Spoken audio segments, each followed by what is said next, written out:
In questa seconda parte dell'esposizione estremamente condensata e dedicata all'esposizione degli aspetti fondamentali della filosofia dello Dzogchen all'interno della tradizione pre-buddista del Bön e anche del sistema di pratica meditativa che le è peculiare, andiamo avanti in questa trattazione mettendo appunto alcuni elementi che sono fondamentali, che sono veramente dei termini chiave per capire dove si colloca lo Dzogchen e qual è appunto la sua specificità rispetto ad altri cammini di realizzazione spirituali, sempre presente all'interno della tradizione Bön, come anche all'interno del buddismo di origine indiana.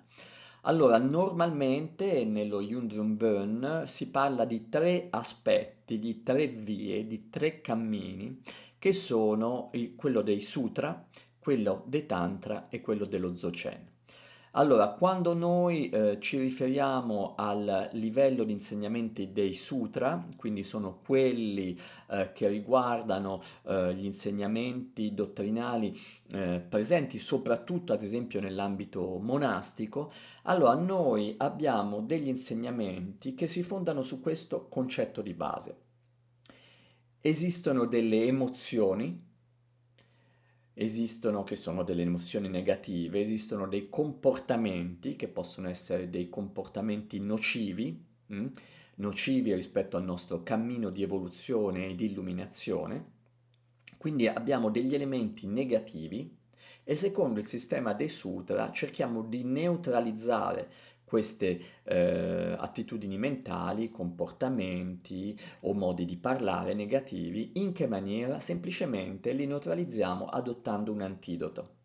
Quindi qualcosa che è specularmente opposto e qualitativamente opposto a questo elemento negativo in maniera proprio da neutralizzarne l'efficacia negativa ovviamente.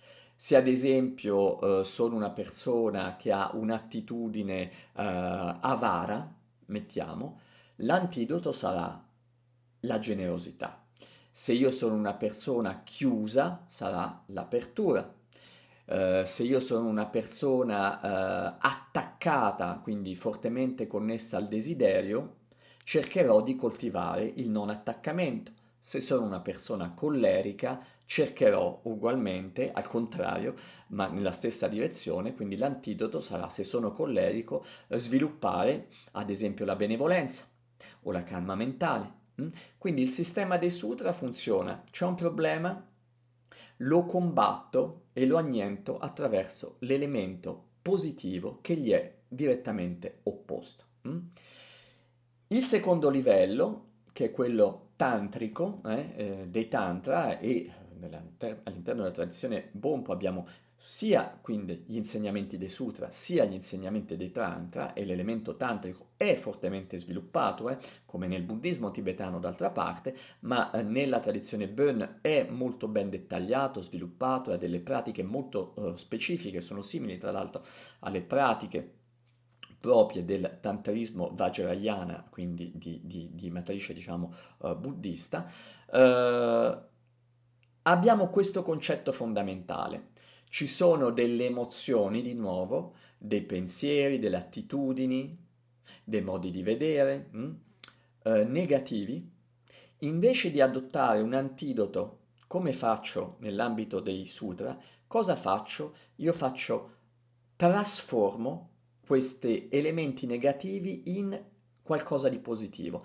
Vengono trasformati nel corrispettivo positivo. Quindi si parte da una visione impura della realtà e si cerca di tramutarla, di trasmutarla nel corrispettivo puro.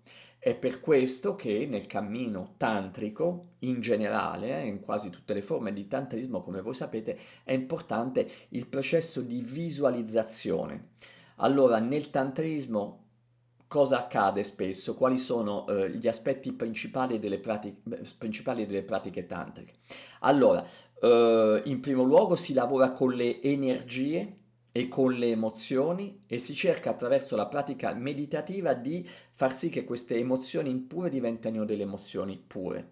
Com'è che si fa questo? Spesso si fa attraverso delle pratiche che contemplano la visualizzazione, per cui il praticante, che rappresenta nella sua dimensione iniziale della pratica, diciamo l'elemento impuro che deve essere trasmutato e purificato in una dimensione pura, il praticante si identifica attraverso la meditazione, questo grazie al supporto soprattutto della visualizzazione mentale. Ecco che il praticante durante la meditazione visualizza se stesso come ad esempio una divinità, un essere illuminato, un Buddha.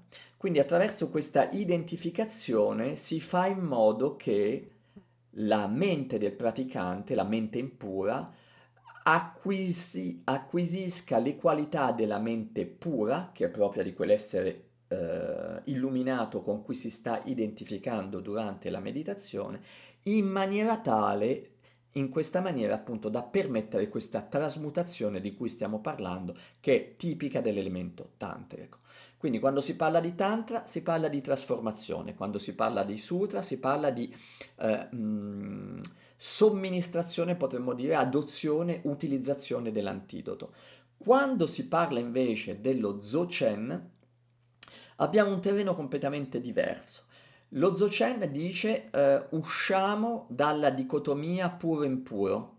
Non c'è un impuro che devo rendere puro grazie a un antidoto, non c'è un impuro o una mente impura che io devo rendere pura attraverso un processo di trasmutazione. Lo Dzogchen dice in realtà tutto è connesso alla nostra visione. In linea di principio, ed è così nella realtà, non esiste niente che sia in assoluto impuro. Ciò che è puro e impuro è il modo con cui noi vediamo determinate cose, le esperiamo, le viviamo, ci identifichiamo o meno. Quindi lo Dzogchen dice che c'è un'emozione negativa? Tu non c'è bisogno che la trasformi o che la combatti con un'emozione positiva. Lo Dzogchen parla, e questa è la chiave fondamentale, di autoliberazione. Lo Dzogchen ti dice, guarda questa emozione, osservala semplicemente, lascia che faccia il suo corso, non identificarti con questa emozione, con questo pensiero, con questo comportamento, e lascia quindi che questo pensiero, questo elemento che in linea di principio sembra essere negativo, si autoliberi. E autoliberandosi che cosa significa? Mostri il suo aspetto reale, primigenio e ultimo, che è quello semplicemente di energia illuminata. Quindi non c'è niente da cambiare, non c'è nessun intervento. Lo Dzogchen, il suo motto, potremmo dire, soprattutto nello Dzogchen Bonpo, lascia tutto esattamente come è, non intervenire, il che significa non avere un'attitudine passiva, significa semplicemente guardare direttamente quel pensiero, quell'emozione negativa e guardandole senza intervenire si assiste al fatto che quel pensiero, quell'emozione, quel comportamento da loro mutano forma e mostrano quello che sono sempre stati, quindi pura, ripeto, pura espressione di un'energia della nostra mente che è in origine illuminata. Quindi non c'è nulla da cambiare. Il sentiero dello Dzogchen da questo punto di vista è un sentiero diretto, è un sentiero, se voi volete, che propugna la non azione, ma non in un senso largo del termine, in un senso molto preciso, significa intervengo sui miei aspetti, diciamo, mentali negativi, semplicemente non intervenendo. Li osservo e lascio, ripeto ancora una volta, che mostrino loro stesso il loro aspetto autentico e ultimo, che è quello puramente di energia illuminata. Per comprendere in dettaglio il sistema di meditazione dello Dzogchen è importante capire come è vero lo Dzogchen insiste moltissimo sulla pratica di meditazione come pratica essenzialmente che concerne la mente, ma si basa questo su una visione molto più ampia, tant'è vero che nello Dzogchen l'essere umano è non solo mente, e non solo la mente è l'elemento più importante, ovviamente è l'elemento più importante, ma la mente è direttamente connessa all'aspetto globale dell'essere umano, che è quindi corpo, lui, parola ga, mente, yid. Quindi corpo, parola e mente. Quando parliamo di meditazione, ricordiamoci, nello Dzogchen è vero che la meditazione riguarda la mente, d'accordo, ma quando si medita è l'intero essere umano che medita, è la persona che medita attraverso queste che sono le tre componenti fondamentali nello Dzogchen, che sono quindi quelle di corpo, parola e mente. La mente è l'elemento, potremmo dire, più alto, più sublime, però la mente sta ed è in relazione a un corpo, al nostro corpo fisico. Tra il corpo fisico, che è l'elemento grossolano, materiale, e la nostra mente, cosa c'è di mezzo? C'è di mezzo quello che, sì, nello Dzogchen si dice la parola, quindi la nostra capacità verbale, ma la parola è più che la parola è un'espressione del nostro elemento energetico, di un elemento che è più sottile del corpo, che non è la mente, ma è come se si collocasse in mezzo a questi due aspetti. Per cui quando c'è meditazione, c'è pratica e quando si parla di Dzogchen ci sono sempre questi tre elementi, una mente, un corpo e un elemento che è direttamente connesso a questi due, come se facesse il ponte fra questi due, che è la parola, ma che corrisponde anche all'elemento delle energie sottili che sono all'interno del nostro corpo, che hanno quale capacità? Fanno proprio il relè tra corpo e mente. Eh, Se il corpo non è posato, se il corpo non trova la sua dimensione, anche le energie all'interno del nostro corpo non hanno questa capacità di equilibrarsi, di armonizzarsi. E se queste energie che vengono chiamate poi in tibetano il lung, quindi venti sottili, non sono loro equilibrati, armoniosamente organizzati, ebbene interagiscono con la mente, possono squilibrare la mente, creare disordine nella mente, creare disarmonia nella mente. Quindi quando il corpo è in una buona postura che sta meditando, i venti sottili loro stessi trovano la loro miglior posizione, normale, spontanea, posata, e a quel punto la mente stessa si trova nella migliore delle condizioni per poter iniziare la pratica. Se questo manca, se questi tre elementi non sono considerati, noi possiamo tentare di essere concentrati, calmi o rilassati tutto il tempo che vogliamo, con tutto lo sforzo possibile, ma se il corpo non è armonizzato e se le energie sottili sono, si direbbe in inglese, unbalanced, quindi non hanno un bilanciamento, non hanno un equilibrio, tutto quello che noi cercheremo di fare con la pratica mentale di meditazione potrà essere nella maggior parte dei casi vano. Quindi quando si medita con questo allineamento perfetto e questa integrazione di questi tre elementi, che sono i tre elementi fondamentali che costituiscono un essere umano, come tutti gli esseri senzienti che hanno un corpo, che è corpo, parola, ovvero energia e mente. Questo è molto importante. Quando poi noi ci riferiamo propriamente all'elemento mentale, ebbene ricordiamoci che nello Dzogchen il punto fondamentale è che si dice che esiste la mente, quindi la nostra mente, Sem, che è la mente che noi utilizziamo tutti i giorni, è la mente concettuale, è la mente che stiamo percependo in questo momento mentre io sto parlando e mentre voi state ascoltando. È la mente che analizza, è la mente che fa paragoni, è la mente che riflette, è la mente che ricorda, è la mente che crea anche delle proiezioni che riguardano i nostri progetti futuri. Questa è la cosiddetta mente ordinaria che è composta essenzialmente dai pensieri, tant'è vero che nello Dzogchen, ma non solo nello Dzogchen, troviamo la stessa concezione, ad esempio nell'Advaita, quando si parla nell'Advaita della mente, mente uguale pensieri. Se non ci sono i pensieri non c'è neppure questa mente concettuale che elabora, che è raziocinante, che ricorda, che si proietta nel futuro, che ha capacità di giudizio, che giudica fra negativo e positivo.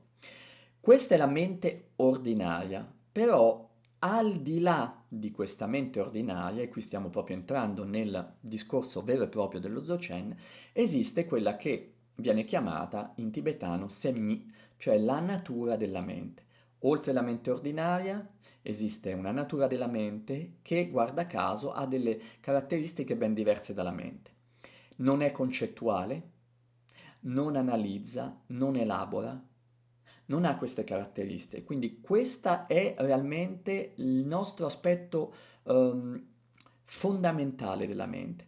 Questa è la nostra dimensione illuminata della mente, che è quindi una dimensione che si trova al di là della mente ordinaria e che è quella che noi cerchiamo di sperimentare e con cui poi cerchiamo di familiarizzare sempre di più grazie alle pratiche di meditazione dello Dzogchen.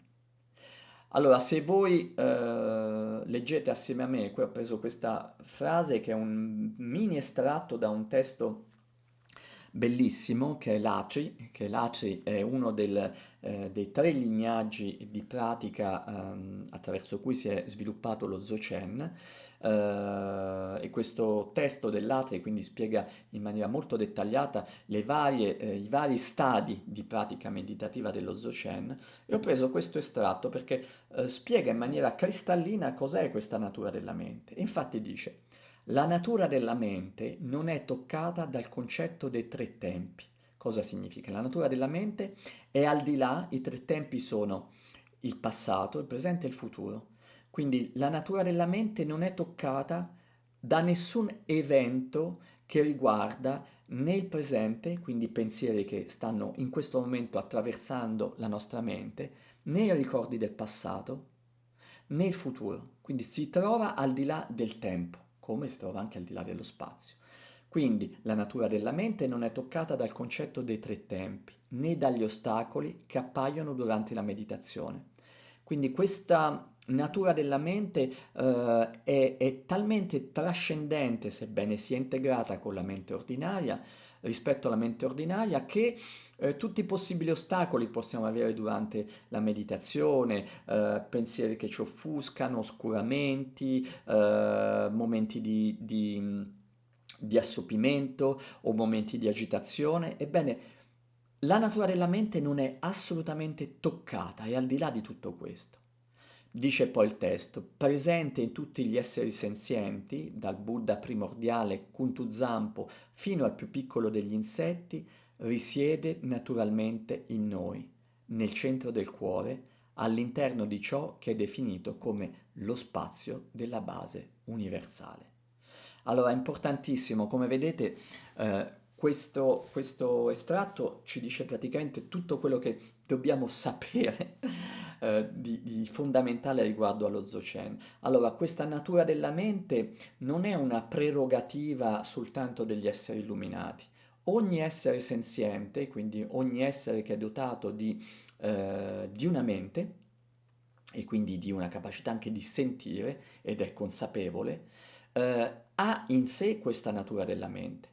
Quindi non solo i Buddha l'hanno realizzata pienamente e quindi come dice anche il Buddha primordiale Kuntuzampo, che abbiamo visto nella puntata precedente essere quella dimensione che si ritiene essere all'origine di tutti gli insegnamenti, di tutti i lignaggi di pratica dello Dzogchen, quindi dal Buddha primordiale fino al più piccolo degli insetti, che come il Buddha primordiale possiede una mente ed è cosciente, ebbene tutti hanno ugualmente questa natura della mente, che è diversa dal punto di vista del modo in cui si manifesta, ma che qualitativamente è la stessa. La natura della mente è per ogni essere senziente diverso.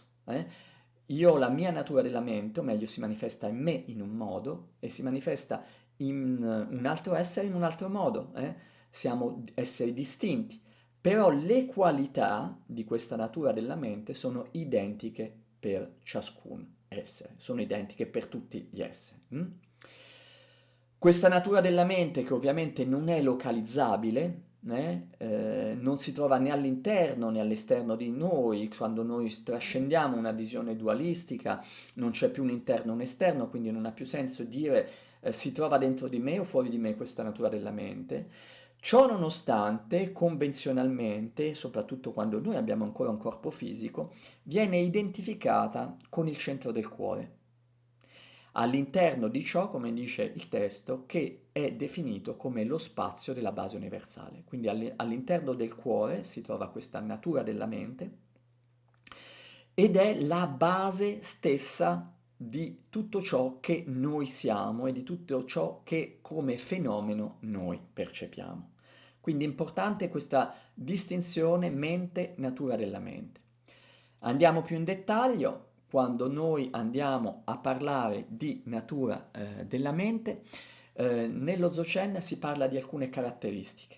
È solo per distinguerla, non sono degli elementi separati, non è che all'interno della natura della mente esistono come dei piccoli compartimenti stagno dove ognuna di queste tre qualità o tre elementi che ora andiamo a esporre si trovano separati come fossero in delle scatolette, sono semplicemente dei termini convenzionali per meglio comprendere cosa sia la natura della mente e per meglio integrarsi con l'esperienza della natura della mente nel momento in cui andiamo a praticare.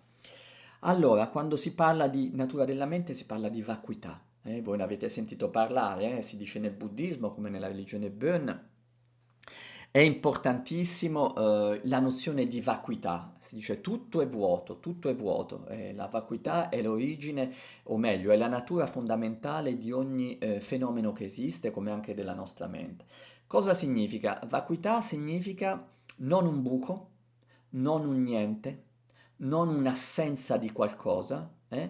Vacuità significa semplicemente la realtà ultima della nostra mente, la realtà ultima della nostra natura della mente, non ha una forma, è inafferrabile, non la possiamo definire, qualsiasi termine che noi possiamo cercare di utilizzare per qualificarla, per dirne qualcosa, per specificarla, non funziona perché è al di là. Quindi la sua essenza è vacua e attenzione, non vuol dire che è un vuoto, è un pieno, ma è un pieno che noi non possiamo definire perché non ha una forma.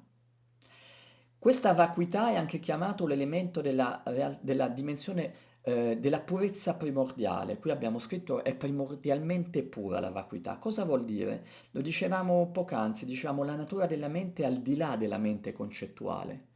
Quindi se al di là della mente concettuale non è toccata dai tre tempi, non è toccata dai pensieri analitici, quindi vuol dire che non è toccata in nessun modo neppure dalle emozioni positive o negative che possiamo avere, dai pensieri negativi o positivi che possiamo avere, dalle azioni negative o positive. E li trascende. E trascendendoli vuol dire che è da sempre al di là, quindi è come se fosse da sempre pura. L'esempio spesso dato è quello del fiore di loto. Sapete, il fiore di loto è il simbolo della purezza. Perché il simbolo della purezza è il fiore di loto? Semplicemente perché il fiore di loto si trova al di sopra delle superfici dell'acqua, è candido, è immacolato, sebbene cresca nel fango. Quindi le sue radici, diciamo, sono nel fango, ma il fiore di loto è sempre puro, è primordialmente puro. Il fango non lo tocca. Allo stesso modo, questa natura della mente, nel suo aspetto di kada, quindi di essere primordialmente pura, è da sempre e per sempre, e lo è anche in questo momento che noi stiamo parlando, è completamente immacolata. Non c'è niente che possa contaminarla, non c'è nulla che possa toccarla, non c'è nulla che possa insozzarla, non c'è nulla che possa contaminarla. E anche i nostri pensieri, le nostre azioni, sono sempre al di là di essa, non la raggiungeranno mai nella sua essenza. Quando si parla di vacuità, di kada, quindi del fatto che la natura della mente nella sua essenza, e l'essenza è trompa, come voi vedete, nella sua essenza è primordialmente pura, viene paragonata nello Dzogchen al cielo chiaro, al cielo blu, allo spazio infinito. Lo spazio è privo di forma, tutto accoglie, è infinito, non ha centro, non ha periferia, non è toccato da niente di ciò che appare nello spazio. Il cielo non è toccato dalle nuvole. Nel cielo possono apparire nuvole bianche, nuvole nere, ma il cielo non è mai toccato da tutto questo. Il cielo accoglie tutto, Potremmo dire indifferente, ma non è che è indifferente, semplicemente è talmente spazioso che non ha bisogno di giudicare le nuvole bianche o distinguere le nuvole bianche dalle nuvole di pioggia o le nuvole di tempesta. E questo simbolo, questa metafora della vacuità come cielo, qualora lo riportiamo nella nostra dimensione della pratica e la nostra dimensione mentale, significa che la natura della mente nostra, individuale, è come il cielo, per cui tutti i pensieri che si manifestano in essa, buoni o cattivi che siano, non la toccano, è al di là. Ed è per questo che noi dicevamo prima che il metodo dello Dzogchen, che è l'autoliberazione, il metodo dello Dzogchen si pone dal punto di vista del cielo, non dal punto di vista delle nuvole. Quindi se è vero che le emozioni negative è come se fossero delle nuvole che possono apparentemente oscurare il cielo, in realtà se io mi pongo dal punto di vista del cielo e osservo le nuvole passano, appaiono, rimangono, scompaiono, ma non mi riguarda. Quindi questo loro apparire, questo loro permanere, questo loro scomparire è il fenomeno dell'autoliberazione. Se io non partecipo, se io osservo in maniera distaccata, senza attaccarmi, cosa accade? Che queste nuvole da sole seguono la loro evoluzione e come sono apparse così scompaiono. Se lo riportiamo alle nostre attitudini, emozioni negative, significa c'è della collera? La guardo esattamente come una nuvola, appare, rimarrà per un certo tempo nella nostra mente e poi scomparirà. Perché? Perché io, la mia vera natura profonda, non sono le nuvole, ma sono invece il cielo infinito che le ospita. Primo elemento, la vacuità. Secondo elemento importante quando si parla di natura della mente è la chiarezza. La chiarezza rappresenta e esprime la natura di questo stato naturale o natura della mente, che sono sinonimi, stato naturale e natura della mente. E natura si dice Ranzin. Cosa è la chiarezza? Significa che questo cielo, ma non il cielo fisico, non fate l'errore di pensare che quando si parla, la vacuità è come il cielo, è il cielo blu sopra la nostra testa, no, è un simbolo. Questo spazio infinito che tutto accoglie e che tutto manifesta non è inerte, non è spento, non è una cosa, ma possiede una chiarezza, salwa, che in noi viene chiamato Rigpa, e questo aspetto di chiarezza significa che è consapevole. Quindi c'è una consapevolezza, non è uno spazio infinito, vuoto, ma vuoto perché è senza forma, ma inerte. Ripeto, è importante questa distinzione. È consapevole, quindi è vivo, ha una consapevolezza. E quando si parla di consapevolezza si dice che questa chiarezza ha la caratteristica di essere spontaneamente perfetta, l'ungiù. Cosa significa? Che siccome la natura della mente è al di là di causa e effetto ed è primordialmente pura, tutto ciò che questa consapevolezza manifesta o intende manifestare, proprio perché non c'è dicotomia tra bene e male, tra negativo e positivo, nel momento in cui manifesta è permanentemente perfetta, è sempre perfetta. E vista da questo punto di vista significa che tutto ciò che esiste in questo momento, in questo istante, è spontaneamente perfetto. Perché? Perché altro non è che la manifestazione di una realtà consapevole, primordialmente pura.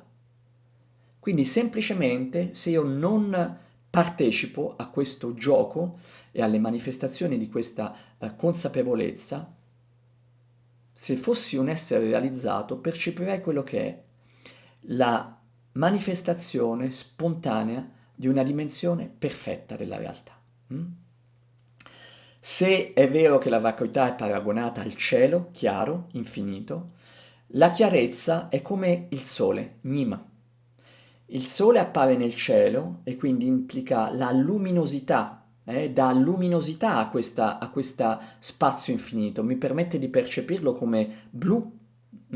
Ugualmente questa consapevolezza permette a questa vacuità infinita appunto di risplendere, di avere una capacità, appunto di una, più che una capacità, questa qualità di essere chiara. E chiara vuol dire consapevole. Il terzo elemento, fondamentale, e cerchiamo di tenerli a mente perché se abbiamo questi tre elementi quando andiamo a praticare, sappiamo perfettamente di cosa stiamo parlando e le esperienze che possono manifestarsi nel corso della meditazione assolutamente assumono un senso ben definito. Il terzo elemento, dopo vacuità e chiarezza, è quello di energia. E in tibetano energia significa, si dice tuje. Allora, cosa significa? Che questo cielo infinito, che è un paragone, non stiamo parlando del cielo fisico, ripeto, la natura della mente che è illimitata, infinita, spaziosa e priva di forma, nel suo aspetto di vacuità, che è consapevole, quindi non è inerte, ma è presente e pregna di una consapevolezza che intride questa vacuità, potremmo dire, anche se non sono elementi separati. Cosa ha questa chiarezza e questa vacuità una volta che sono insieme? Possiede un'energia, quindi non è solo consapevole, ma anche una capacità, un potenziale infinito a manifestare, manifestare, manifestare, manifestare in maniera ininterrotta. Quindi tutti i fenomeni che si manifestano all'interno di noi o all'esterno di noi, i nostri fenomeni come pensieri, quindi fenomeni mentali o i fenomeni esterni a noi, quelli che noi vediamo e che noi diciamo essere oggetti, cose o spazio tra gli oggetti, altro non è che la manifestazione dell'energia dello stato naturale.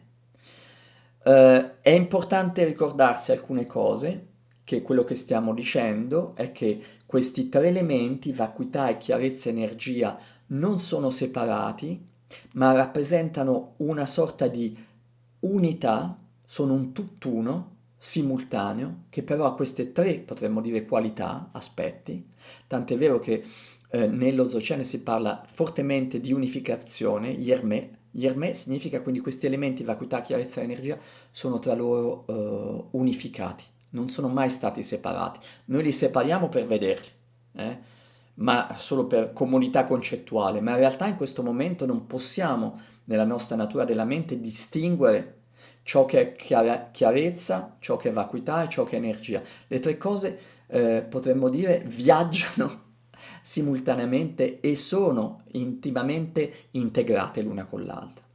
Quello che è importante, questa energia che in tibetano appunto viene definita come tuje, viene chiamata tuje, significa anche in tibetano compassione ed è questo un punto anch'esso estremamente importante perché?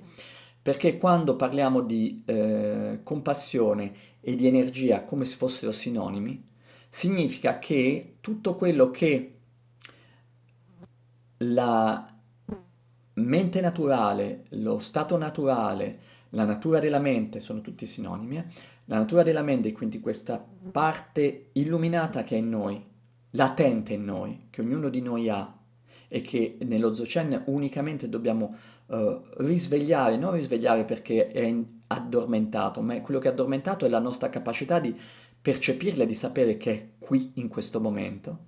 Quindi è il diventarne consapevole, diventare consapevole unicamente di qualcosa che già possediamo, come togliere un velo, ma la luce già c'è e lo stato naturale è sempre stato qui.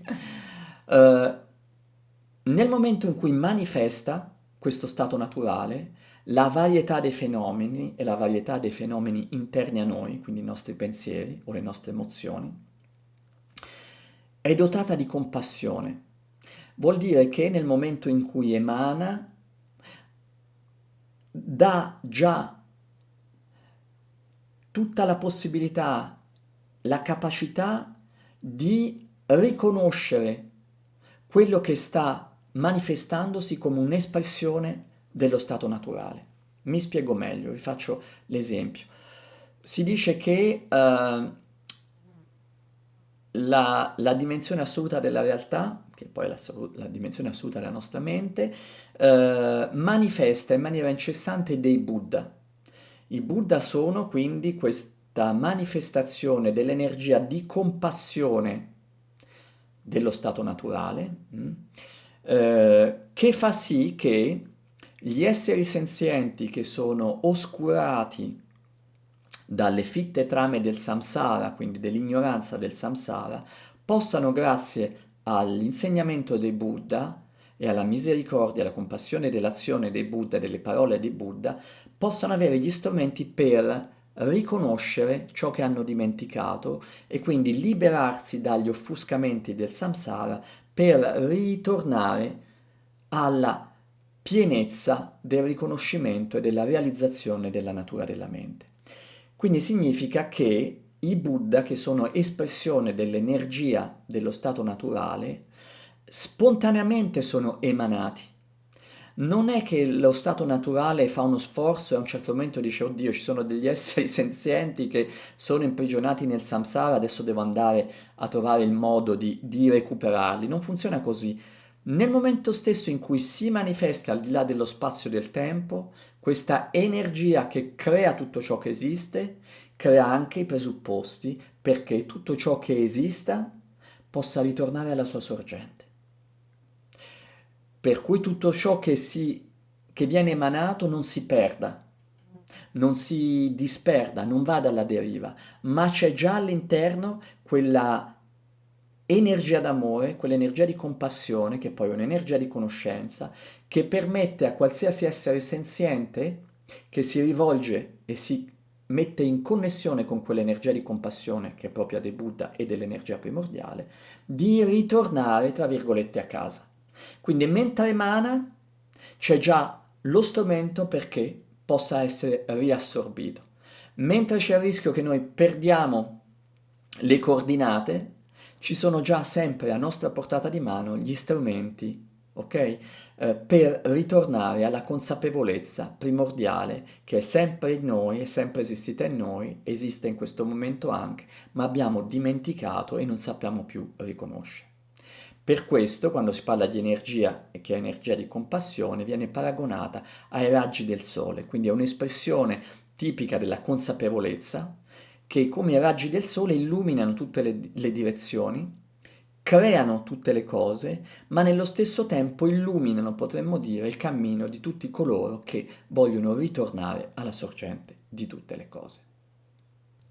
Ci fermiamo dunque qui per questa seconda parte di questa esposizione dove abbiamo visto alcuni degli elementi fondamentali della concezione filosofica dello Dzogchen e ci avviamo quindi verso la terza parte, vi do appuntamento a questa terza parte dove vedremo più in dettaglio come si manifestano in realtà i fenomeni, sia i fenomeni all'interno di noi che all'esterno di noi e poi vedremo anche quelli che sono gli aspetti fondamentali del cammino di meditazione proprio dello Dzogchen.